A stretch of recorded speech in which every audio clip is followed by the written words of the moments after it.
Hello again there, folks. Lone Adventurer here. Thank you very much for stumbling your way upon my channel and joining me for a game of Grotten, One Bit Deeper. This is, according to the front cover, a one-bit dark fantasy dungeon crawl, solo, co-op, or as a regular TTRPG. Obviously, we'll be playing it solo today.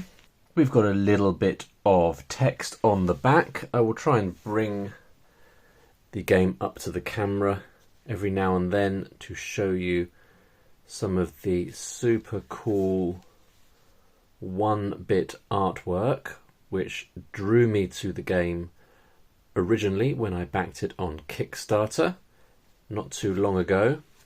Grotten One Bit Deeper is a minimalist dungeon crawler using physical tiles to generate and explore a dungeon where you roll on random tables to fill the rooms with monsters, traps, loot, NPCs, and have an epic boss fight. The zine contains one-page rules and character creation, cut-out dungeon tiles and tokens, and lots of random tables. Tiles and tokens are included. And indeed, I've got those tiles and tokens here. So we've got some tiles which we will use to make the dungeon as we go. And then we've got some little standees for the bosses, I believe, and the heroes. And a few little tokens to represent other things that we might find. I'm not sure how we will end up using these bits and pieces. We will just work it out as we go.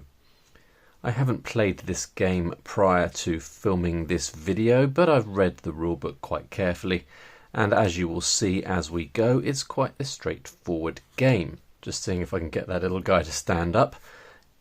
These came on a sheet which I then cut out myself.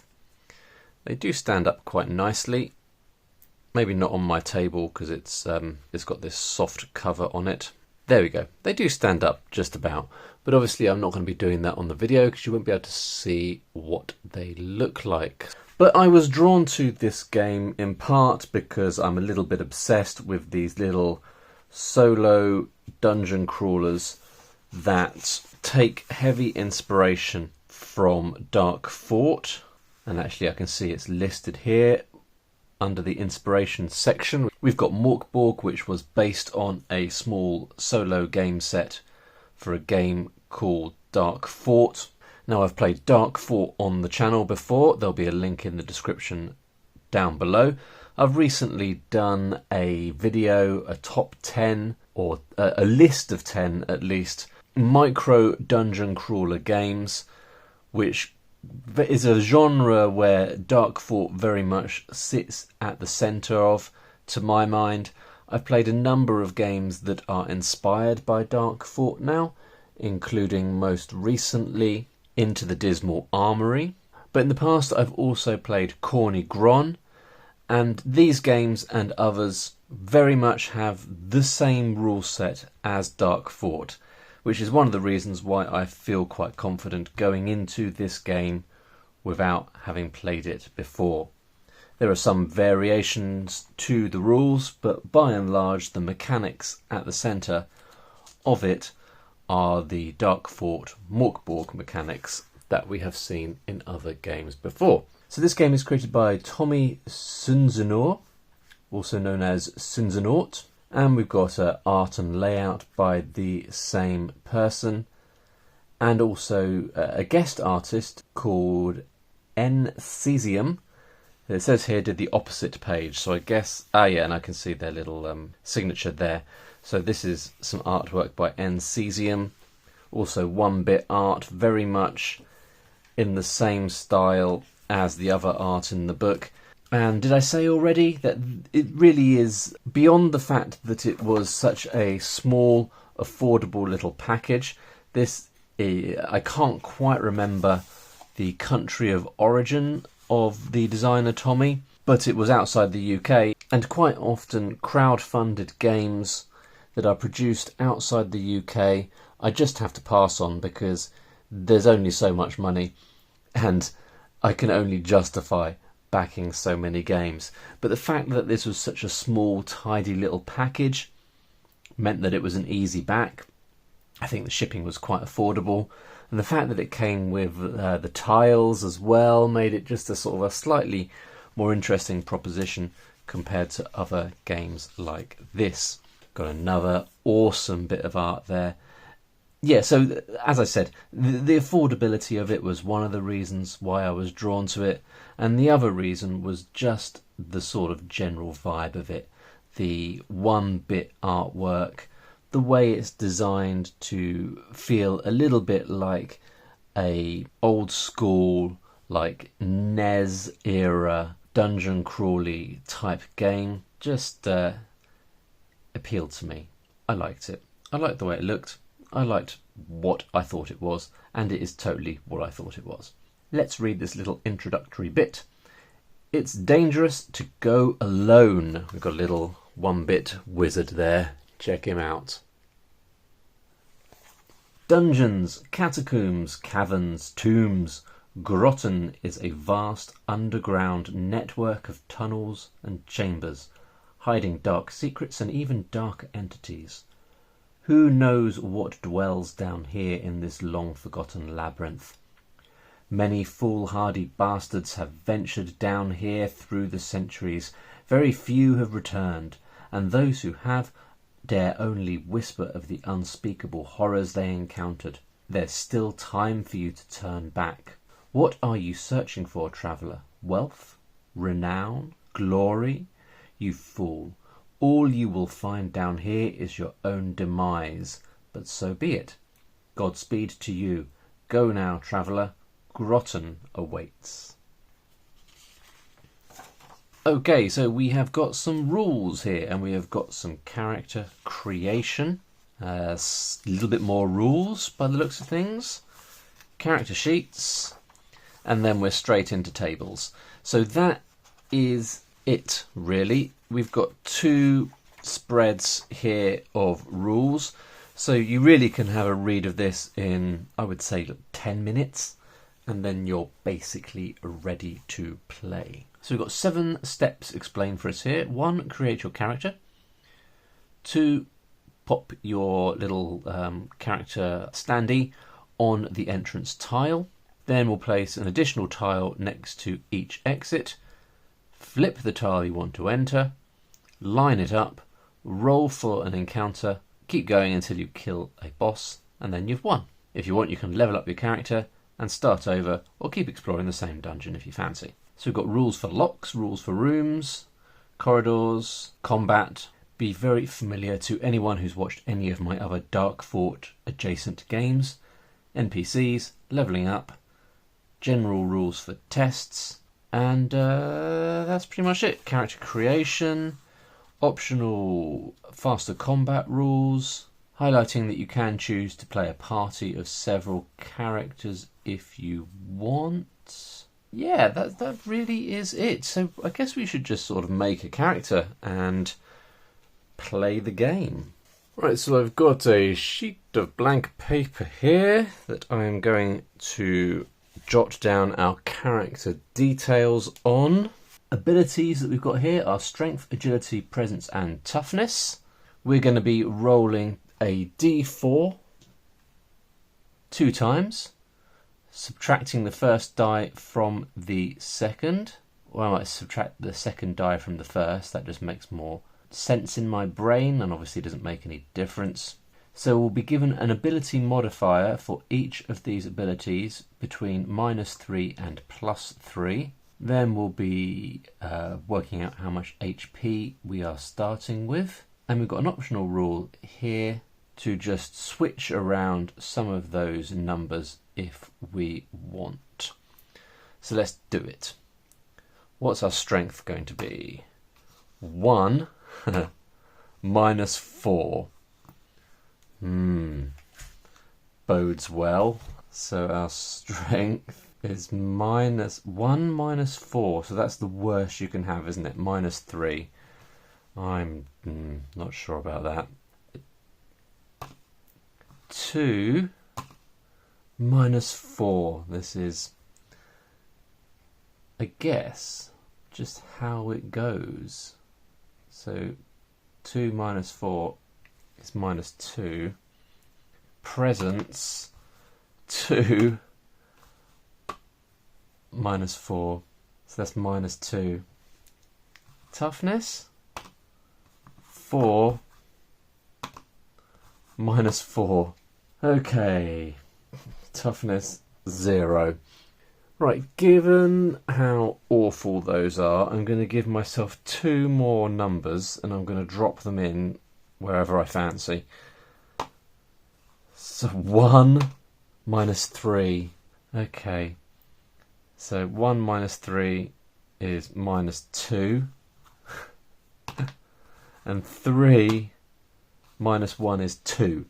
So we've got 1 positive number. So what I'm going to do is I'm going to make my strength minus 2. And then I'm going to make my agility plus 2. If this is anything like the other games we've played, I think the agility is when you're attacked. So at least that means having a strong agility means we'll be less likely to suffer damage. So even if we find it hard to kill things, at least we won't die too quickly. We're going to roll a d6.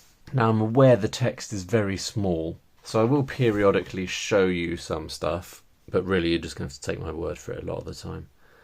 We're going to roll a d6 to establish what weapon we have. So it could be melee or it could be ranged. I'm not sure what difference that makes. It's strength for melee or presence for ranged. That doesn't make any difference to me because I'm minus 2 on both of them. So we'll go for a melee weapon. Alright, so that has given us a decent melee weapon that does d8 damage. So that at least evens out our ropey abilities that we've got there. So we will say that is a two-handed axe and it does d8 damage. And we get a scroll. So we have got some scroll options here. To use a scroll, you test presence with a difficulty roll of 10. Now, if you fail, you take some damage.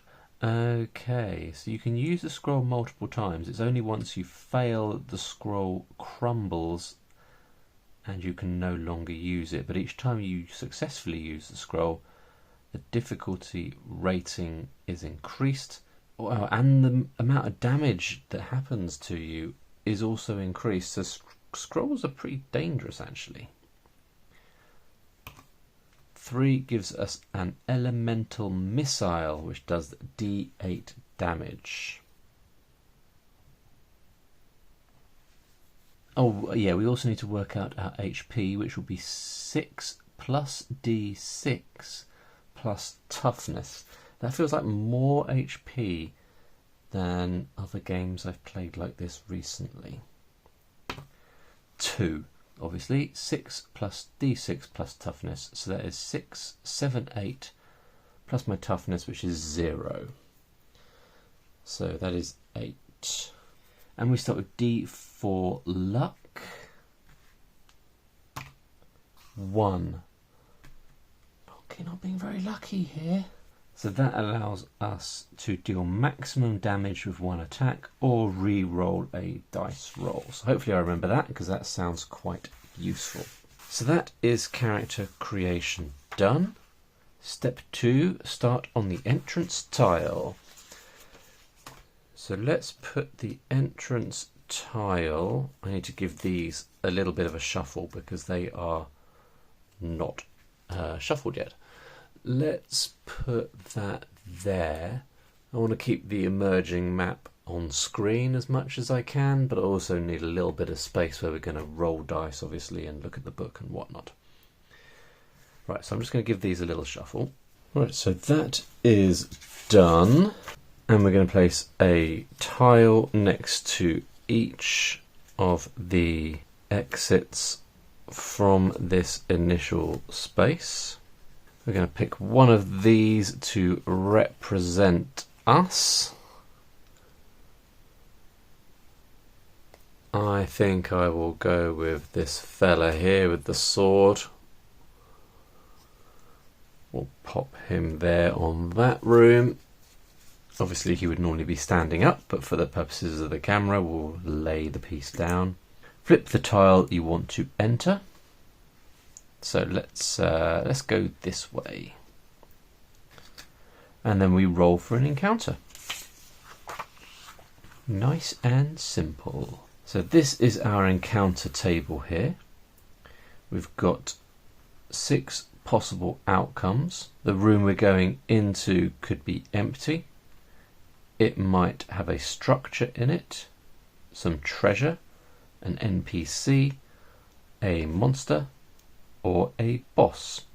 So we're going to roll a d20 to determine which of those things we find out. So it says here some doors are locked. This means you need a key to enter. There's a 50% chance that a key breaks after use. I'm just trying to work out how you established where locked doors are. Oh, it's on the back of the door. I hadn't noticed that. So some of the doors are unlocked, like this one, and some of them have a, let me focus that, some of them have a little lock on.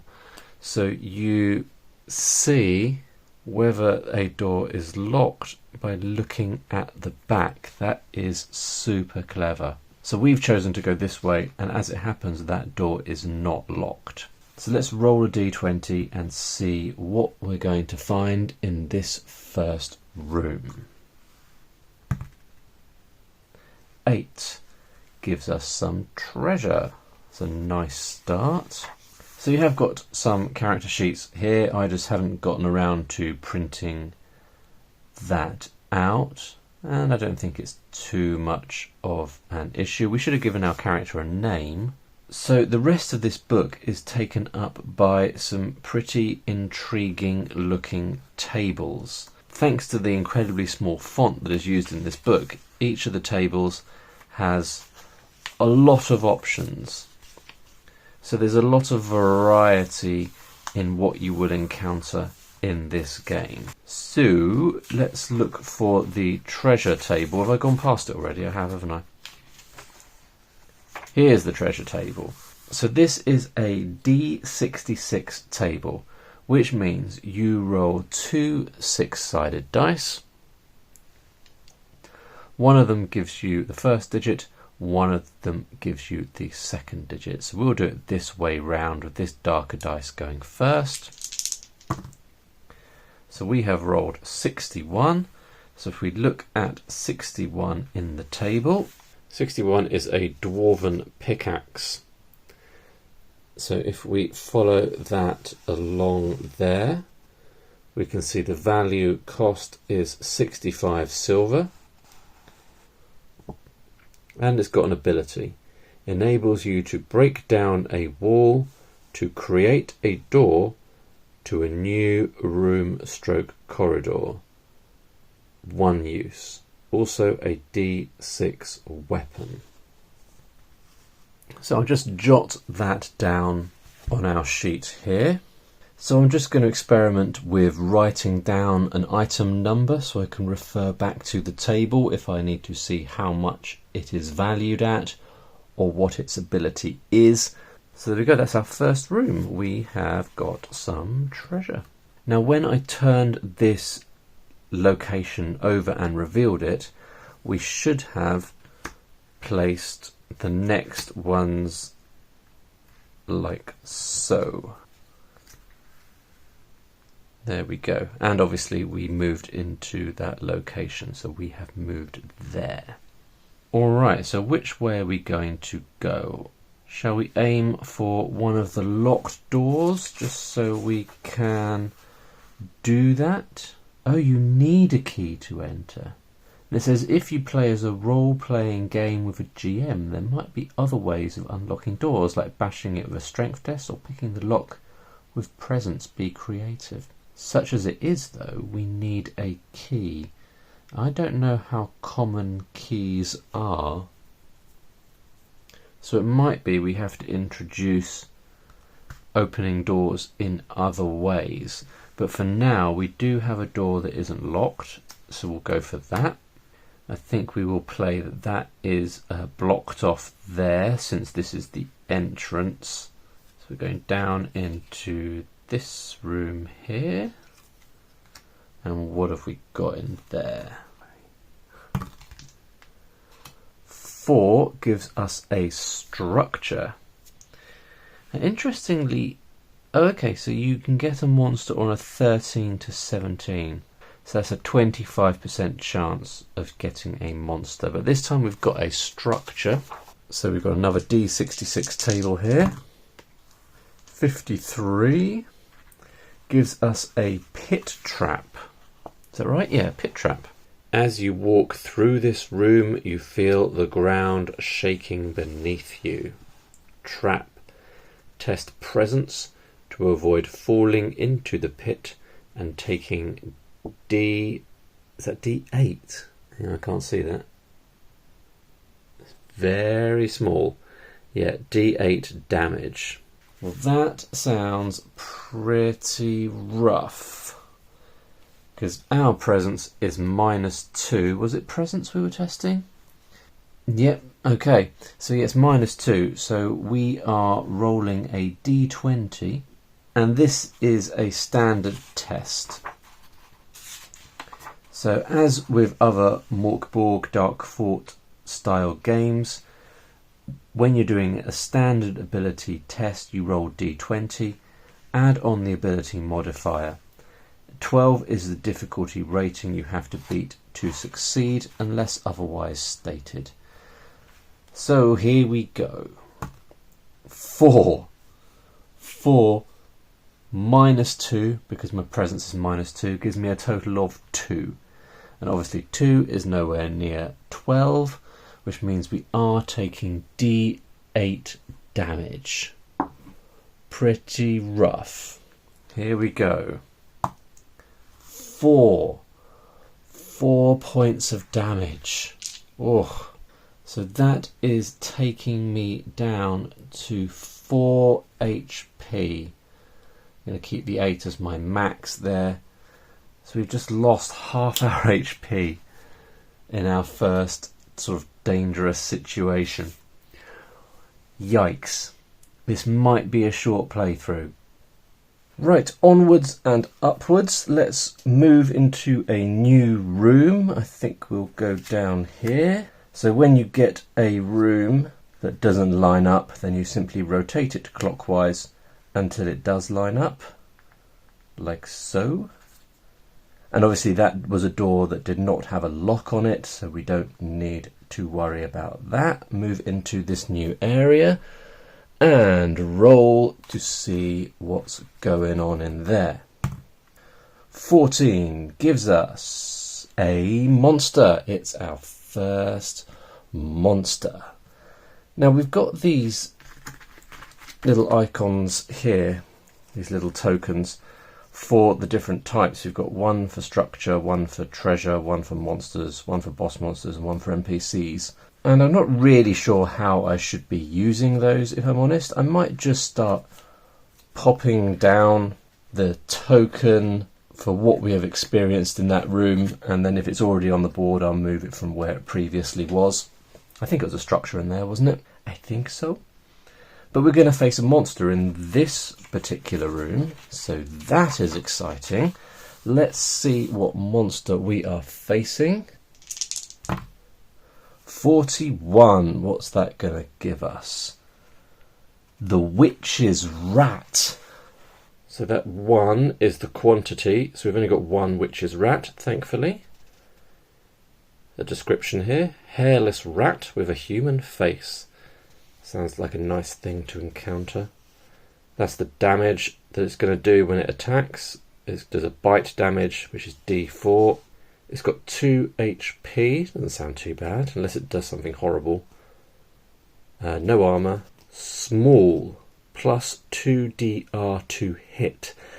So that is the kicker, I guess. Ordinarily, on a attack, we have to roll a D20, add on our strength, and get 12 or greater. The target number, the difficulty roll is 12. Now because this witch's rat is small, it means we're going to have to roll a 14. And to make matters worse, we've got a -2 strength.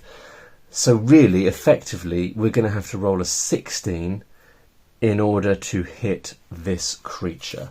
So let's just have a little chat about combat.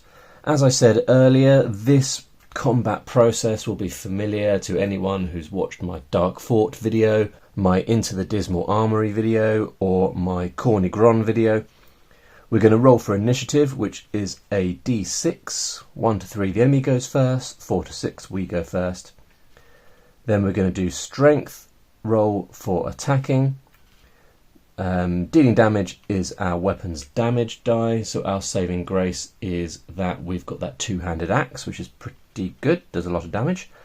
And when you're attacked, you roll agility, difficulty roll 12 to avoid getting hit. If we get hit, we look at the enemy's particular damage die, subtracting our armour, or we don't have any armour. Hit always deals 1 damage minimum, regardless of armour. Now, is that the same when we attack them? So we always take 1 minimum damage. It doesn't say the same for the enemy. We can theoretically attempt to escape by doing an agility DR12 roll. And if we hit 0 HP, we roll a d6. 1 to 3 we die, 4 to 6 we survive with 1 HP, and we get 1 bonus turn. So let's give it a go, shall we? We're going to see who has the initiative. 3, that is the enemy. That is a shame. And we're going to attempt to avoid the witch's rat coming at us with its human face, attempting to bite us. Is it going to succeed? Can we jump out of the way? 3, that is a fail. Unfortunately, the little ratty so-and-so has managed to bite us. And it's doing 1 point of damage, which is taking us down to 3.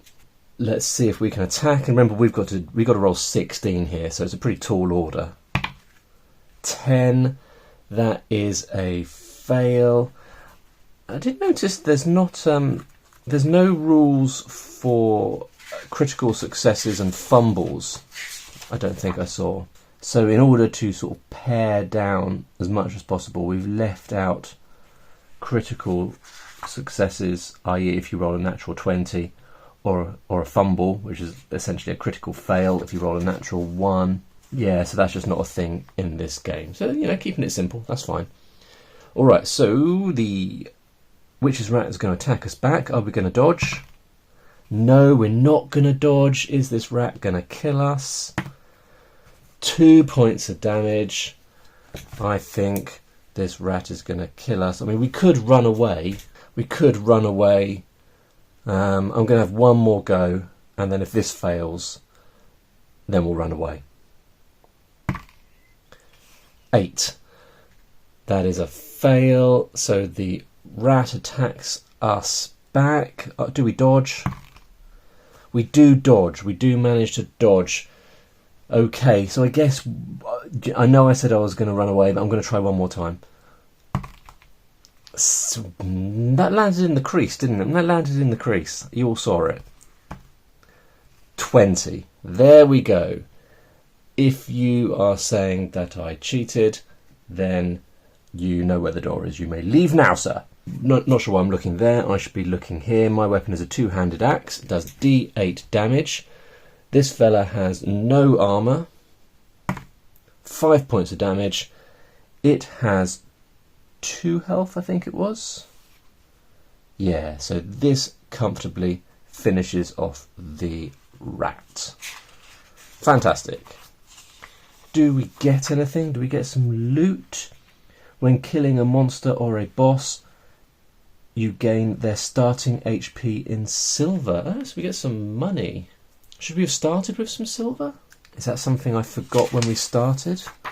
No. Okay, so we have now got some silver. So, the witch's rat is defeated. I should have put down the next door. There we go.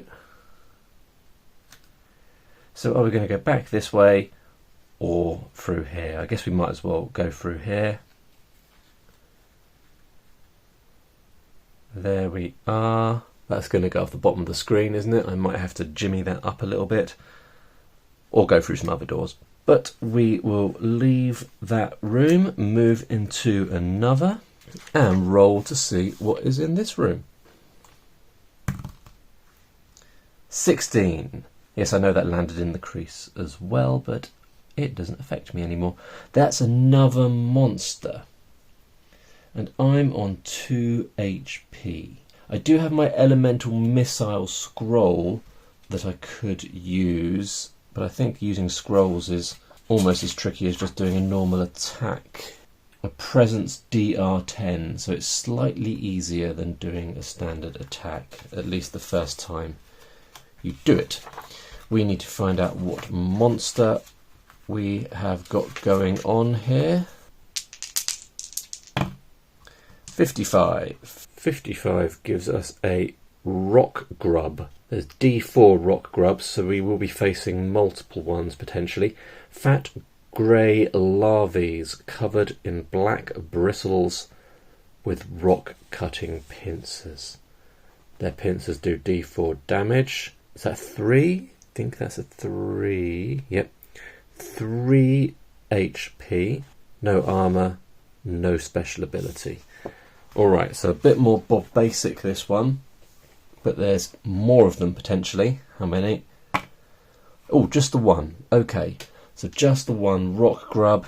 Let's find out who's going first, us or the rock grub.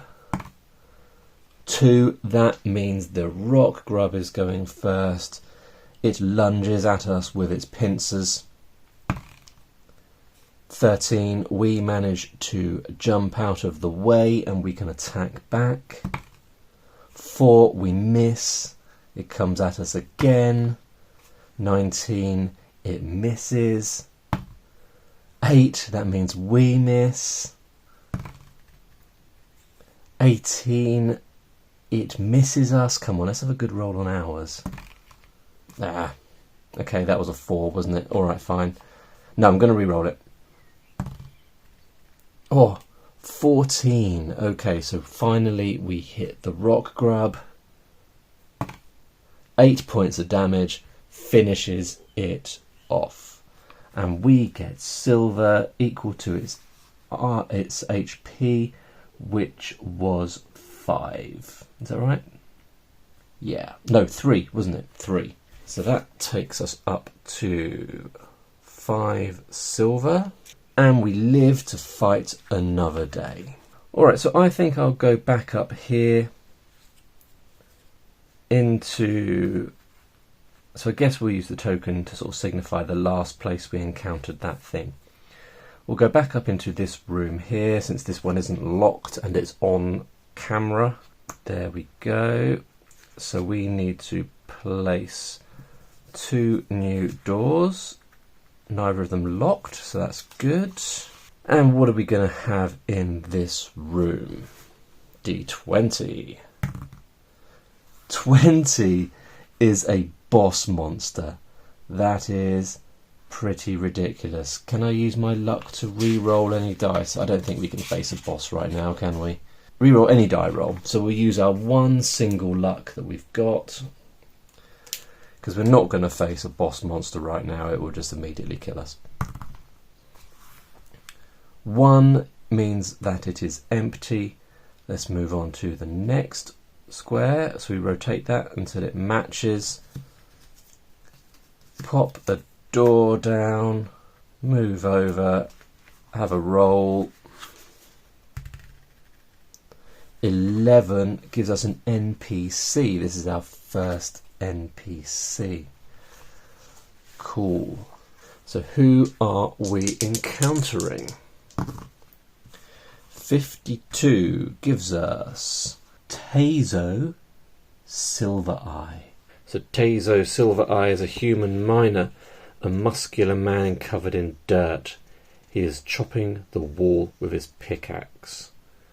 So 12. That's the target roll for presence if we want to try and influence him. What do they want?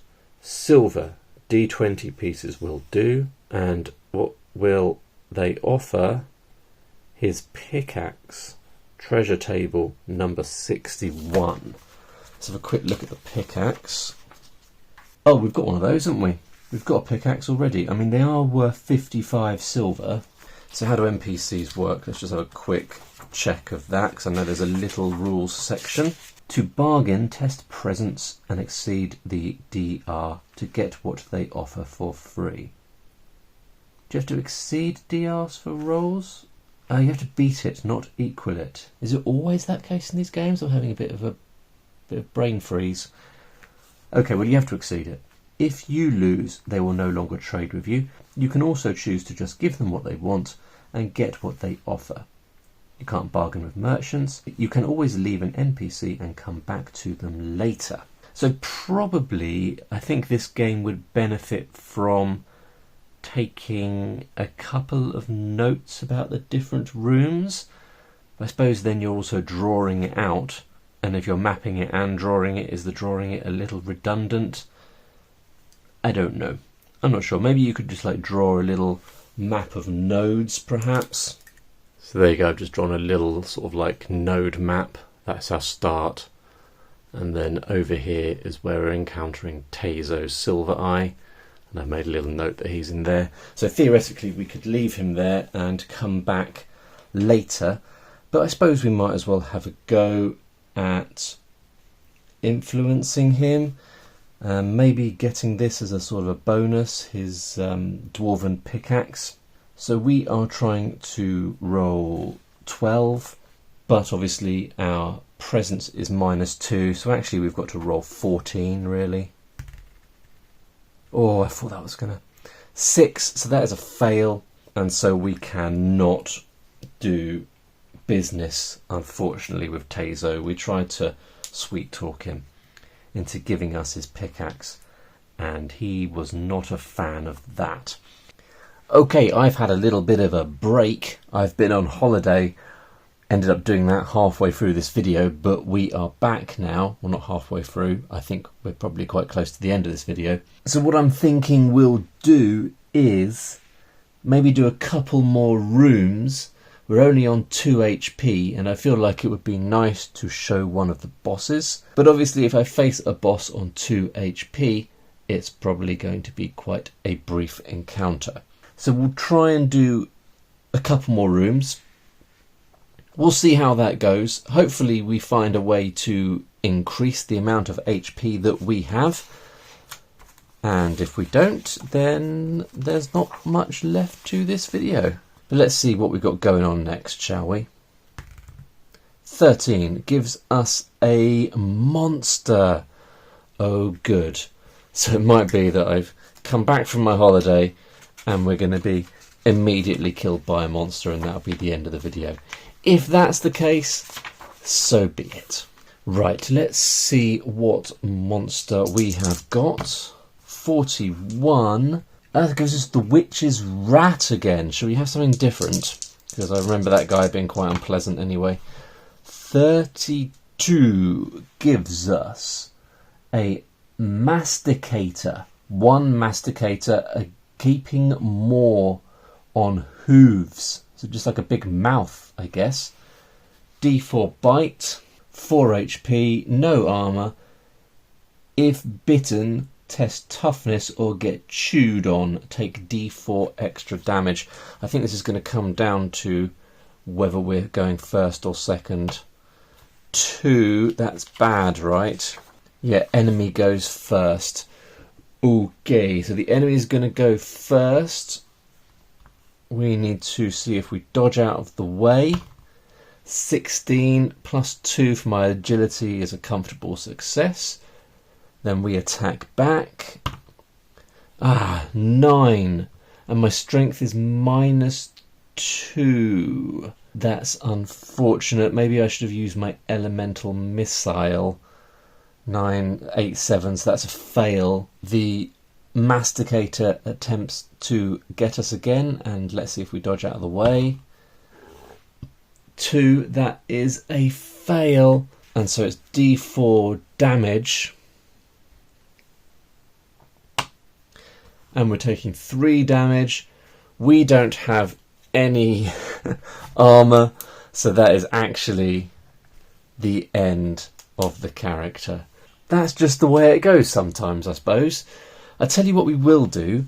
We will imagine that our character survived.